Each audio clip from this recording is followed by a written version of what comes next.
E aí, pessoal? Ninguém é de ferro. Chorar não paga imposto e ainda faz bem para a saúde. Estou no fundo do poço, bebo de guti-guti, mas uma Travou coisa a é letra, certa. cara. Ninguém é de ferro, Seu chorar não paga imposto, nem engargamento. vai... Com esses versos do Wesley Safadão. Obrigado, lindo, pela colaboração. Começamos mais um vídeo de hoje. E hoje nós vamos falar de cuidado com as suas crenças geradas pelas tripas, pelas vísceras. Vamos lá. Eu estava conversando, eu entendi o funcionamento. Quase mexi na mesa aqui. Eu entendi o funcionamento de algumas pessoas imaturas através do funcionamento psíquico de infantos juvenis, adolescentes, principalmente, e crianças, tá? Isso aqui é importante esse vídeo se tu tens crianças, se tem filhos aí, né? Se tu tem sobrinhos, se tu tá no cuidado de crianças, se tu age como uma criança, se tu tem o funcionamento de uma criança, é... acho que é para essas pessoas o vídeo, tá? Porque o que que é um negócio que eu observei?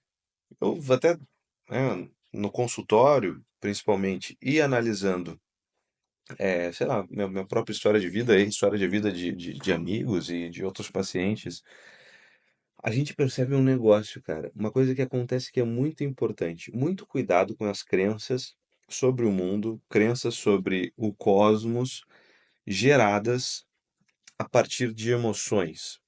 Emoções muito fortes, seja de frustração, principalmente as de frustração, elas tendem a te levar para uma visão meio torpe da realidade. O que eu quero dizer com isso? Muitas pessoas, elas acabam tendo às vezes uma ideia da realidade como, tipo assim, não tem sentido mesmo, a vida é essa porcaria mesmo, as coisas são assim, não tem sentido. O puro suco do niilismo é Nietzsche na minha veia e Schopenhauer na cabeça, entendeu? Ok. Só que essas pessoas também muitas vezes elas sequer leram Nietzsche e Schopenhauer, tomando aqui a base do existencialismo niilista, né? Que vai dizer que realmente as coisas não fazem sentido. E aí eu percebi isso, que muitas pessoas não têm, e aqui a gente vai poder falar um pouco da reestruturação cognitiva ou aquelas crenças nucleares que vão estar dentro da cognitivo comportamental, que vão dizer que muitos comportamentos nossos derivam de crenças. E de fato é verdade, alguns comportamentos nossos, uma boa parte deles deriva das nossas crenças e outros simplesmente do puro uso da liberdade, até mesmo quando vão contra alguma crença, né? Porque o ser humano é assim, ele pode dizer não, inclusive para aquilo que ele acredita, porque sim, né? Se não fosse assim, não tinha tantas pessoas que acreditavam e sofriam com isso, que a gente vai derivar aqui o conceito de pecado, né? Eu acredito numa coisa, mas eu não quero, eu quero outra coisa, né? Assim vai. Ok. Então, tem crenças, e até a gente pode observar, que são oriundas de experiências traumáticas. Aqui vai estar o famoso trauma, né? A gente consegue colocar nesse balaio o trauma. O trauma é nada mais, nada menos do que uma experiência emocional muito grande, da qual eu não tinha recurso para lidar com, que eu acabei elevando ele a um nível de crença sobre a realidade. Seja sobre o funcionamento de relacionamento, seja sobre o funcionamento de como o mundo funciona. Não, o mundo é mal, né? É muito natural que a gente vai perceber que uma pessoa que talvez tenha um trauma de uma coisa muito ruim, né? Sei lá, uma pessoa que teve, eu não posso falar, eu acho, algumas palavras-chave aqui, né? Mas que teve a sua integridade física violada. É, caramba, né? A troco de nada, talvez por uma pessoa que deveria protegê-la, que deveria cuidar dela. É muito lógico, né? É muito razoável que a gente vai olhar para uma pessoa dessa e vai entender que ela vai ter algumas crenças sobre o mundo, de que o mundo é mau, né? De que o mundo tem problemas, etc. Assim, né? E talvez cristalize em relação a isso. Por quê? Porque percebe, isso aqui a gente consegue colocar os traumas justamente por isso, porque são crenças que, portanto, eu tiro de experiências extremamente emocionais, muito intensas, que me ajudam a me blindar de isso acontecer de novo. Então, se eu já jogo para uma indução de que o mundo é assim e generalizo, então eu já começo a me blindar. Só que isso, quando é levado para a vida adulta, é muito tolo. Tanto que, se a gente for pensar, as três crenças principais disfuncionais dentro da cognitivo-comportamental, ela é o desamparo, o desamor e o desvalor. E todas elas não. A gente precisa passar pela reestruturação cognitiva, que é a verdade, no final das contas, que a gente percebe assim, olha, cara, da onde tu tirou essa ideia? Não, tu não é tão ruim assim, tu não é tão desamparado assim, e alguém te ama necessariamente. Basta confrontar com a realidade. A verdade, portanto, acaba sendo a cura para essas crenças derivadas das tripas, certo? E é isso a gente pode chamar de reestruturação cognitiva ou ainda instalação na realidade, se a gente for usar algum termo filosófico aqui, tá? Então, vê, é um risco, porque quando vai para a vida adulta e fica preso nesse esquema, se a gente for ver, terapia dos esquemas também vai ser isso. Se a gente for pegar a própria teoria dos apegos, todo tipo de conceitualização a priori, ou seja, de alguma coisa anterior à experiência, um modelo teórico, uma crença assim, todas elas partem quase sempre por esse disco arranhado que fica em cima de uma emoção. Então, claro, a hipnose vai muitas vezes tratar disso, né? Só que não vai estar assentado sobre a verdade, podendo criar outras crenças a partir de outras emoções. Só que concorda comigo que é meio tolo eu gerar crenças, eu gerar conclusões sobre a realidade a partir das minhas vísceras, ou seja, a partir daquilo que eu gosto ou eu não gosto, ou daquilo que eu sou averso, ou eu tenho uma certa atração, ou aquilo que me foi muito triste e frustrante ou não. É tolo, né? É tolo eu, como um adulto, fazer isso, percebe? Por quê? Porque eu sou dotado de inteligência, de razão e de vontade, e eu sou capaz, ou deveria ser capaz, de olhar para a realidade e entender que aquilo, ainda que tenha me ferido, me partido o coração, não necessariamente é assim. Tem coisa mais clara do que todo o sertanejo, do que todo o pagode que vai tratar, né? Um coração partido é simplesmente a maior disposição do mundo para fazer filosofia sobre relacionamento humano. Puxa, não, né? Tipo assim, a história com o meu ex. A história com a minha ex vai ser então a pauta, o âmago, o suprassumo da vivência de relacionamento. Ou mais, né? Não, a relação da minha família, dos meus pais e da minha mãe é o suprassumo então de família e relacionamento e casamento que eu deveria. Olha, uma pessoa, um adulto que vai por esse caminho é um adulto que claramente ele é imaturo e ele vai continuar sofrendo da sua imaturidade por conta disso e ele vai continuar gerando novas crenças a partir das suas vísceras. Porque basta uma a partir da razão para dizer assim: caramba, isso aqui está totalmente em desacordo com as minhas vísceras, mas é verdade.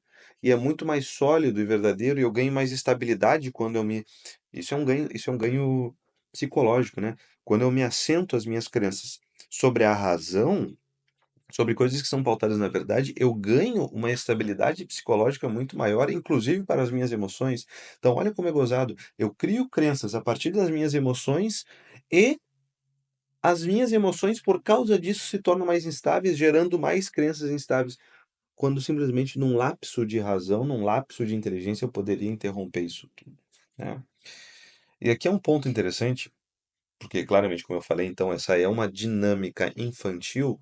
Para quem cuida de criança, é importante pensar isso assim, olha, a criança ela tem esse funcionamento a partir das emoções, né? Ela vai gostar de ir no dentista porque ela ganha um pirulito no final. Ela vai gostar de, sei lá, tomar uma injeção se tu der um sorvete para ela no final. Ou seja, ela vincula as experiências a partir realmente das suas próprias vísceras. Por quê? Porque a razão ela não é elaborada ainda o suficiente. Uma criança funciona desse modo. E a gente está falando de adultos que funcionam como criança. Então, se tu cuida de uma criança, não trate uma criança como um adulto, né, querendo mostrar o aspecto racional, a entender o porquê da escola. Assim, a gente se preocupa muito pouco em saber se a criança está alegre, se ela está feliz. Tipo assim, ah, caramba, vou entender, justificar. É, é, a psicologia infantil, clínica, né, ela é meio tosca, porque basicamente brincar com a criança, deixá-la alegre e tentar resolver os pais que estão passando uma realidade ruim para aquela criança e gerando emoções ruins nela. Na criança, assim, basicamente isso. Uma criança feliz, uma criança alegre é uma criança saudável. Por isso que a maioria dos fundamentos da psicologia infantil, Donald Winnicott, por exemplo, vai trazer a questão do brincar, do poder fazer de conta, do brincar mesmo, assim, olha, caramba, ser feliz ali, cara.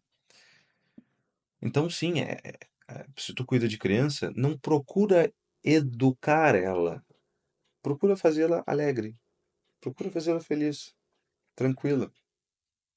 Essa é a dica para crianças, né? Crianças, se tem algum adolescente, pré-adolescente, que assim, olha, procura ser alegre, não procura pensar muito porque tu tá meio burro, entendeu? Justamente isso, tu não tem experiência, tu não tem capacidade linguística de articular as coisas também. Procura alegria. E outra, adultos também, agora que têm um funcionamento tal como um adolescente ou uma criança, pensem nisso assim, né? Esses meus grandes questionamentos sobre a vida, sobre tudo isso, enfim, eles têm um fundamento na razão, no bom uso da inteligência, no desejo de uma boa filosofia ou numa demanda psicológica. Por isso que a gente vê muitas vezes conversões às religiões que estão, né, que vêm a partir, e claro, não tem problema que sejam, que comecem assim, mas elas precisam amadurecer a partir de uma experiência traumática. Não duram. Sei lá, eu era um bêbado e vivia drogado e encontrei Jesus, né? Eu fui pro fundo do poço, essa experiência super ruim fez então eu emocionalmente procurar o outro lado, o oposto. E aí eu fico funcionando desse modo dialético, né? Fui lá para aquela ponta, então eu vou para outra, né? Não funciona. Então, olha só, não pensa quanto às tripas.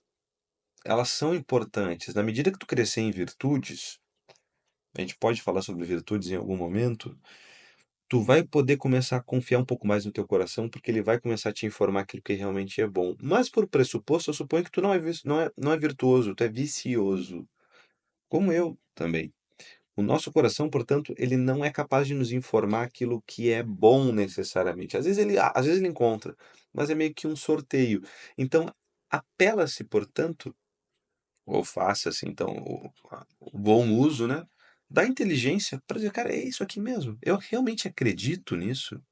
Claro, no fogo da emoção, às vezes não tem como, mas essa determinada situação, eu acredito nisso. Da onde eu tirei? Essa é uma pergunta importante.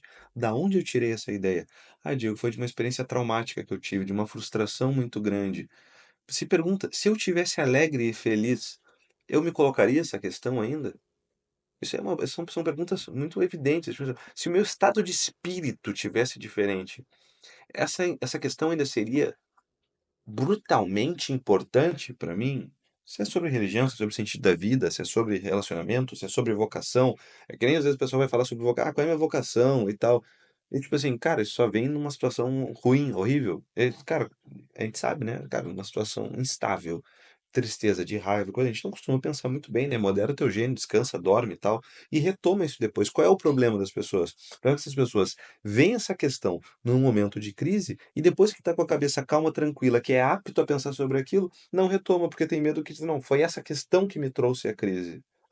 Essa questão surgiu por causa da crise. Então, é, é, por isso que é interessante, até quando a gente fala de terapia, estabilizou emocionalmente. Então acabou a terapia. Não, né? Ou seja, agora que a coisa estabilizou, é hora de tu pegar o caderninho das coisas que tu anotou no momento de crise e agora pensar sobre aquilo. Que nem eu digo para os pacientes, eu digo assim, cara, eu tive crise aqui, pensei em um monte de coisa, mas agora eu já estou bem, Diego, agora não precisa mais. Não.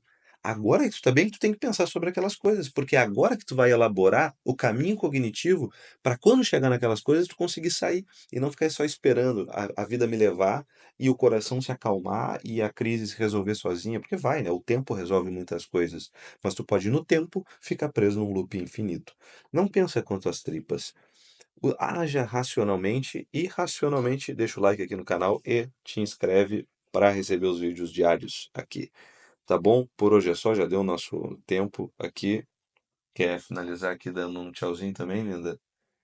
Por hoje é só. Pede para se inscrever no canal que de repente quando tu pede o pessoal faz, é importante, tá? Se você gostou desse vídeo, te acrescentou algo, conhece alguém que gostaria de saber as informações desse vídeo, se inscreva no canal, ative o sininho e mande para quem você gosta.